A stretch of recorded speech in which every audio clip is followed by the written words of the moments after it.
Hi friends, ఈరోజు ఒక taste and healthy laddu చేయబోతున్నాం. దానికి కావాల్సింది ఒక కప్పు బెల్లం, ఒక కప్పు నువ్వులు, ఒక కప్పు పల్లీలు పక్కన పెట్టుకోండి. స్టవ్ ఆన్ చేసి పల్లీలు బాగా వేయించుకోండి. పల్లీలు బాగా వేగితేనే టేస్ట్ అనేది వస్తుంది. వేసిన పల్లీలు ఒక చాటలో పోసుకొని బాగా నలచాలి. పొట్టు బాగా పోతేనే టేస్ట్ అనేది వస్తుంది.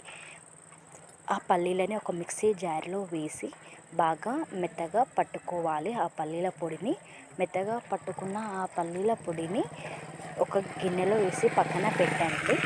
మళ్ళీ స్టవ్ ఆన్ చేసి నువ్వులని బాగా వేంపాలి.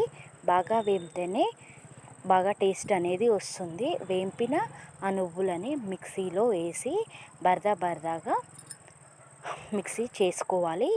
బరదగా ఉంటేనే టేస్ట్ అనేది వస్తుంది. ఆ కప్పు బెల్లాన్ని అదే నువ్వుల పొడిలో వేసి బాగా గ్రైండ్ చేసుకోవాలి. ఆ గ్రైండ్ చేసుకున్న పిండిని తీసి గిన్నెలో వేసి బాగా కలపండి. 2 స్పూన్స్ నెయ్యి వేసి చేతులకి నెయ్యి అప్లై చేసి ఇలా లడ్డూలుగా చుట్టుకోవాలి. చుట్టుకున్న లడ్డూలని ఒక ప్లేట్లో బాగా మంచిగా అరేంజ్ చేసుకొని 1 అవర్ తర్వాత తినండి.